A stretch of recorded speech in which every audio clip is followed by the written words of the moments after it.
And in a way, it kind of gets out of his hands. And I think that goes to show that when you finally win, often that's when you're most liable to do something terrible and let things get out of control. And you have to basically, he ruined his legacy. If he had shown more restraint after the Civil War and like not had all these abuses, he actually laid down a pretty stable constitution. And he did kind of quell a lot of the dissent in the state for several decades. It kind of worked, you got to be honest. And then when he did, well, he also notices a lot of things too. Like when you look at his reforms, like he notices that a lot of the problems come from the tribunates. So he changes, the career, like he changes there's the path of office in Rome is called the cursus honorum, right? It's this path of offices you go through.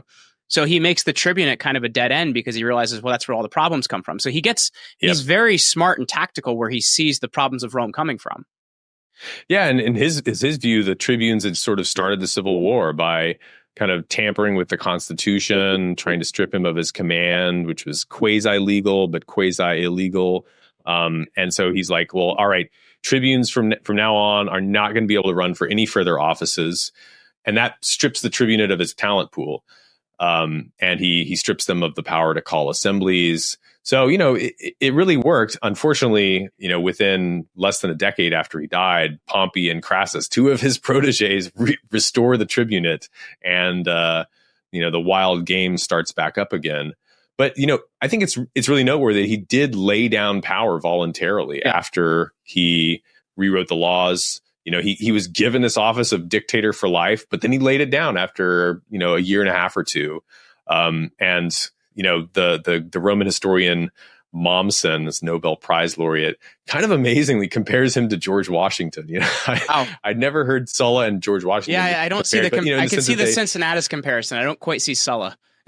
Yeah. Well, in the sense that they voluntarily laid down power when they didn't have to. It was a noteworthy example, I think. So I think he's misunderstood. I think he's worth a listen. At least you might still think he's bad, but there's some. This is a thing of Plutarch.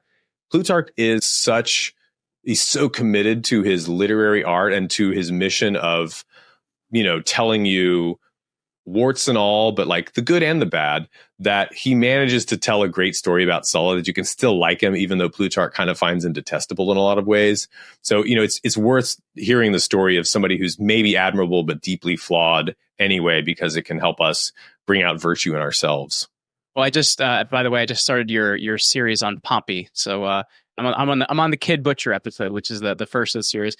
But I guess looking at it then, Alex, like to me, I think the thing that's really interesting is it almost feels like in modern society, there's not a space for men like this, if that makes sense. Like, do you know what I mean? Like I to me, and you had mentioned this, you didn't mention this episode, but you mentioned it to me off camera, that a lot of these guys would be like modern CEOs or modern tech CEOs. And I think it's frowned upon, and there's not really a space for men like this in society anymore. Do you feel that way as well?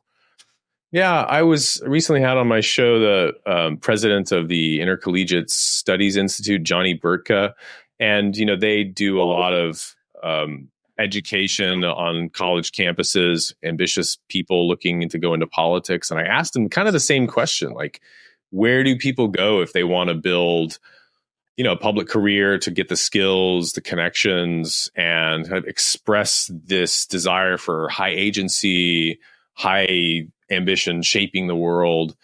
And in the past, I think in the 18th, 19th century, maybe it was law, maybe it was the military, but the military is just so hopelessly bureaucratic now, to say nothing of what you think of America's constant foreign wars. Yeah, and even the political sphere is kind of like just a do nothing swamp, right? Like you're like nobody's really going to stand out and do anything great. Yeah, and I really think that the world of business and entrepreneurship, especially tech, for really ambitious people who want to just impact the world, it draws that heroic, thirsting individual in a much stronger way. Like Steve Jobs, he was a nice guy, but like